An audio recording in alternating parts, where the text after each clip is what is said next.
It's that time of year. It's a season for layoffs. Every day, another company is announcing a layoff where they're eliminating hundreds to thousands of jobs. And you may be wondering, will my company be doing a layoff anytime soon? And will I be impacted by it?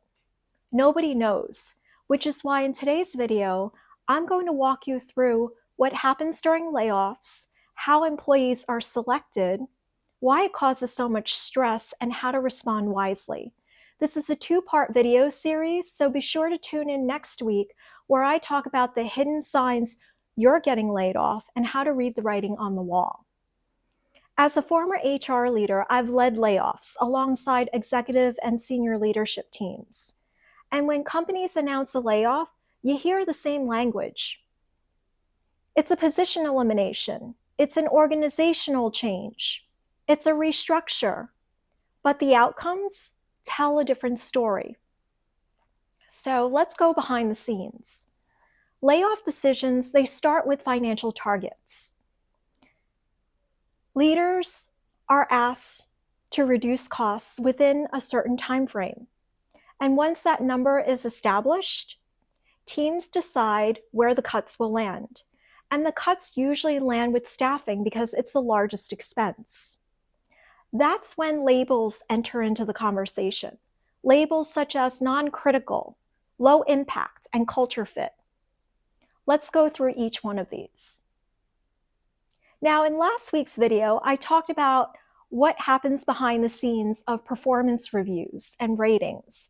So if you haven't watched it, check it out. I'll include the link in the description box below. But one of the least talked about factors is how performance is actually defined behind closed doors. You see, organizations, they still use forced ranking systems, such as bell curves, stack ranking, target distributions, even when teams are strong, even when business is solid. So managers are required to identify low-impact employees. So even if you're a high performer, if in comparison to your team members, you provide the lowest impact, you're going to be labeled as such. And that comes into play when layoff decisions are made. It's used as a filter. And it's not always accurate, but it exists and it's easy to defend. Companies, they hate liability and risk. They want protection, especially with layoff decisions. They want data to support those decisions. Another factor that quietly influences layoff decisions is something described as culture fit. And I'm sure you're all familiar with the term culture fit. In moments of stability, it's harmless. People could care less whether you're an appropriate fit for the culture or not. But in times of uncertainty, it takes on a whole different meaning. And without saying it directly, layoffs often target people who question leadership decisions, especially in a public setting, such as meetings. It's often known as grandstanding. People who push back on unrealistic workloads,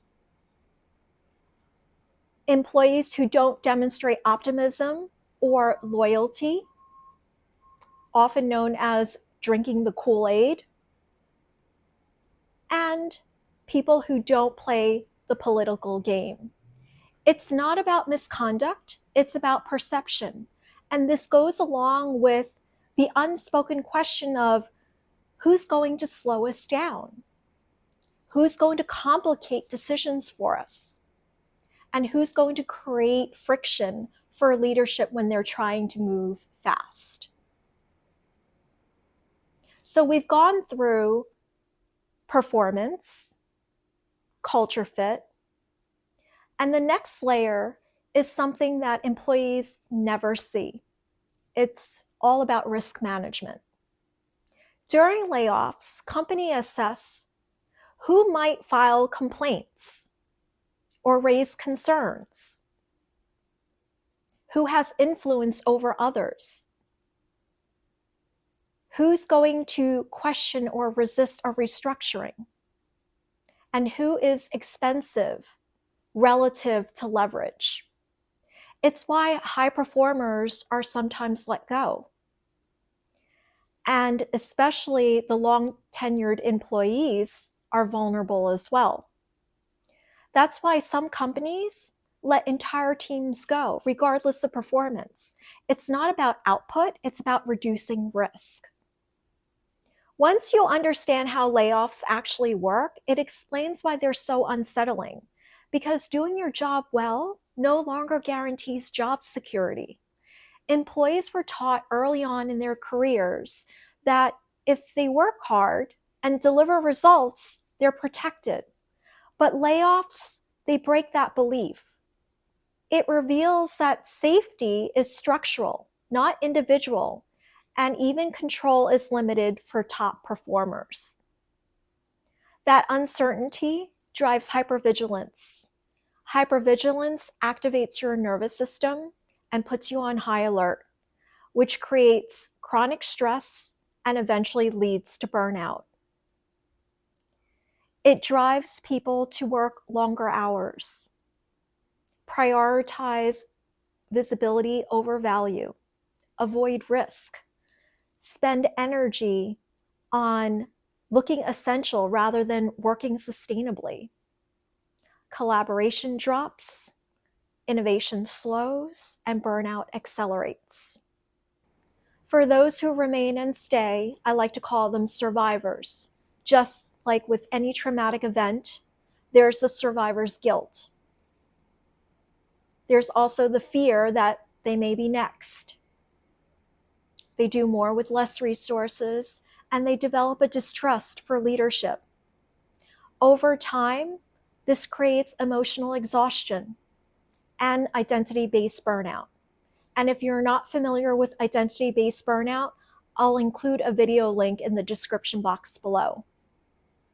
So the question now becomes, how do you protect your career and well-being? The first is to separate your self-worth from corporate decisions.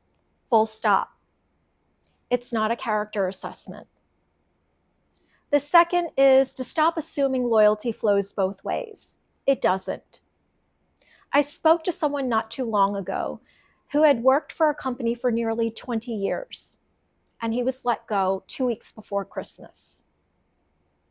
I spoke to him, and he was the type of individual that dedicated his heart and soul into everything that he did. He gave up his nights and weekends in spending time with the family for work. And I don't think he saw it coming. He was the type of individual who had been with the company for so long, he had seen almost everything. So whenever there were newcomers starting, they would be ambitious, have new ideas. He would propose something different because he had seen it executed unsuccessfully in the past. And because these newcomers had a higher position than he did, they saw him as being negative.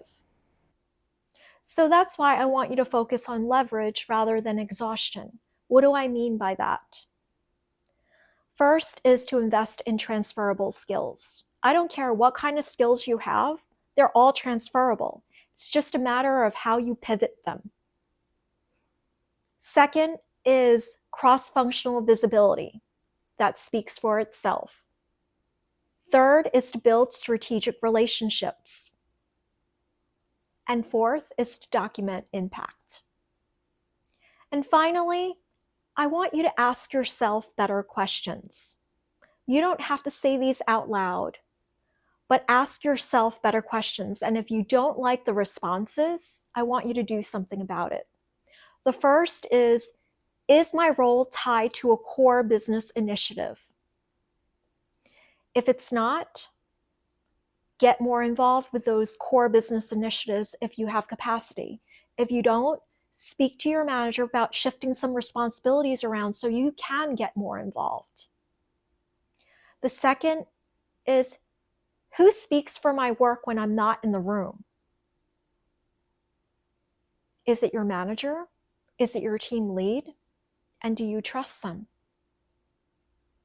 If not, you have to do something about that. And the third is, if priorities shift, will my role still exist?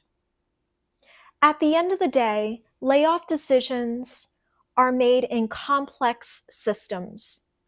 Understanding how layoffs work reduces unnecessary stress, allows you to respond wisely, make better career decisions, and protect your career energy and mental health. And that's what I'm here to do, to help translate that for you. So be sure to tune in next week for the second part of this video series of learning the hidden signs that you're getting laid off and how to read the writing on the wall. And in the meantime, check out one of these videos, and I'll see you there.